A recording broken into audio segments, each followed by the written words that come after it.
There's a lot of aspects of photography that make all of our careers very individualistic and not really comparable one to the next. But there's still a lot of overlap that all the great photographers all had in common when they were first starting out. Let's get into it.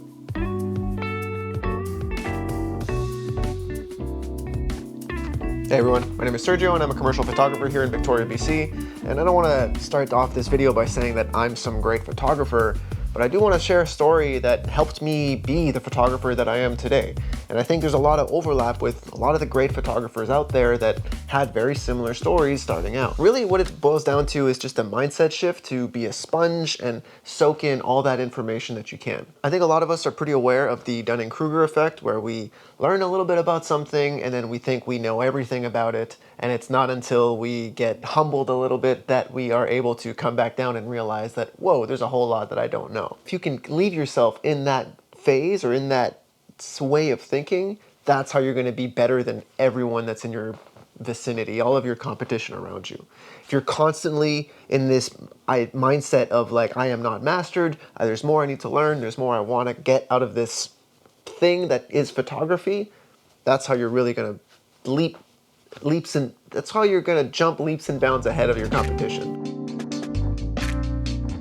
Now, back when I was first starting out, like about 12 or so years ago, I worked for this wedding company or this film company where I was basically just a Sherpa. I was the guy who carried all the stands and was on all of these shoots, but basically was just a grip hand. I was carrying this, sweeping that, getting coffees for this, making sure batteries were charged, all of that kind of stuff. I'm the gopher. And sure, in that moment, you're probably feeling like, whoa, this is a lot of work, this is pretty crazy. But I remember being like, because I was shooting weddings, I was doing these 12, 15, 18-hour days. And in my head, I'm like, whoa, if I'm making 10 bucks an hour, that's so much more than if I'm making 10 bucks an hour working a 5-hour shift for IGA or whatever it was. So I just loved this idea of being able to just cram in all of my work into one day, and I could basically fund my whole week in one day's work. And that kind of made me feel like, whoa, this is a pretty cool career line, or at least like I can kind of do this as a student in all my other endeavors. But it was photography related, and it was kind of cool to just be around all of these bigger sets that I wasn't booking myself, and around, like, you know, wheelie cases of gear and lenses and all these access to all this equipment that I had never really even seen before. What we were doing mainly was shooting weddings, and at least that was my part of it. Now they're doing a lot of commercial stuff and a lot of bigger budget shoots, but when we were shooting just weddings, it was basically Saturday, Sunday, maybe the odd weekday wedding. But for the most part, we would show up in the morning, load up the van, and just be, gophers for the whole day. It was draining work, but it was also access to all of these people in the industry that were so many years ahead of me. So by being around all these people, I'm able to soak in all the information. I could also be lazy and not get ahead at all, but when you're in these situations and when you're around people that are years ahead of you, even if it's just a few years ahead of you, you're able to ask them questions and talk much more freely with them. Sending a formal email to someone and trying to get some information out of them is very doable, and they'll probably answer you with some good feedback. But being one-on-one with someone and spending 18 hours talking about some bridezilla or something is going to build a much stronger relationship between you and these other people around you. And if these people around you are above you, or above you, so to speak, well, they can help out in literally, like, if it's change that's falling out of their pockets, because this wisdom is just oozing out of them. You're not necessarily grilling them with questions, but you can pick up little things here and there and be like, oh, that's how they do this and that's how they do that. And, oh, okay, well, actually, you know what? Can you explain why we would do this and not that? By letting yourself take in the information instead of thinking you know the information, you'll be way, way better. Because you don't limit yourself. You're not putting yourself these like roadblocks of like, oh, I don't need to learn that because I've already learned it from so-and-so, or I already watched a video on this. I don't need to, like, their method of doing something is going to be different than their method, than their method, than their method. And your method shouldn't be a copycat of anyone else's either. It should be 5% from this person, 5% from that person, 5% from this person. You got to act dumb. You got to act like you don't know anything. In the worst case scenario, you don't learn anything new. But at the very best, you can learn and learn and learn and just keep building this Rolodex of knowledge that you have. It can be silly things like which way to put the C-stand, or which leg to put the C-stand forward to be more safe, or which way to put the grip head to be more safe. Or it can be something technical like, why are you using lighting that comes from the left and not the right? Or something where, why is it backlit and not, whatever it is, you can ask these questions, or you can just pick them up just by being around these situations.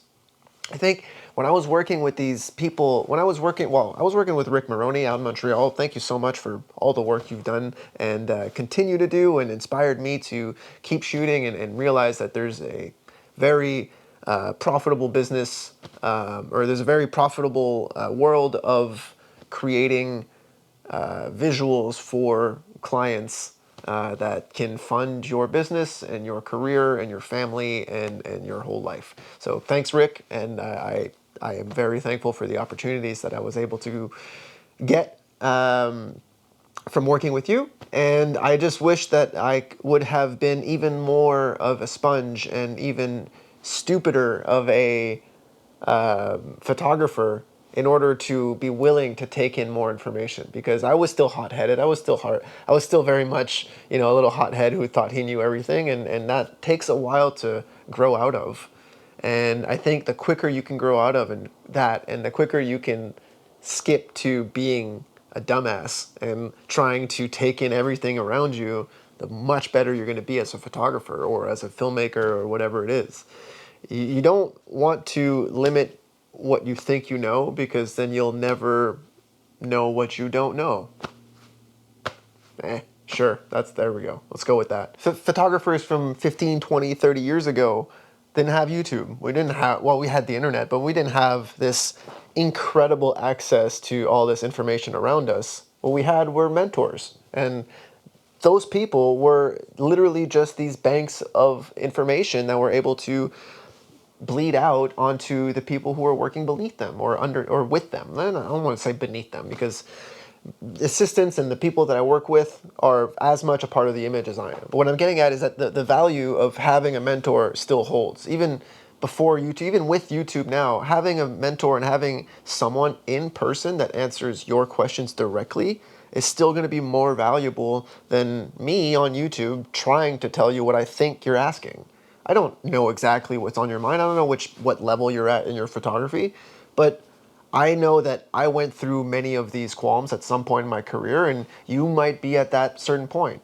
But if you are willing to be vulnerable and put yourself out there in front of someone in your area, it doesn't even need to be in your area, but at the very least, try to find a mentor, try to find someone that is willing to guide you and your specific career path in the direction that you're trying to go. Because there's so many different lanes that you can go that it's hard to really understand what is right and what is wrong in this little world that we call photography. But there's still a lot of overlap between different photographers that have gone through whatever it is that you're going through right now. And finding vague answers online is definitely not going to be as valuable as putting the work in and trying to assist people and trying to be the stand carrier and trying to be the person who's just the dumb guy on set. But that is what you take as information and you take as knowledge to apply to your own sets later. Everyone was that at some point. Everyone was a sponge at some point. Nobody knows something without not knowing it first. I never landed a skateboarding trick that I didn't fall at first. It's part of the process. We all go through it. Don't feel guilty or shameful about it whatsoever. Yeah, that's pretty much all I got for you guys today. Maybe leave a like on your way out and subscribe if you haven't. And I'll see you guys in a couple days. Later.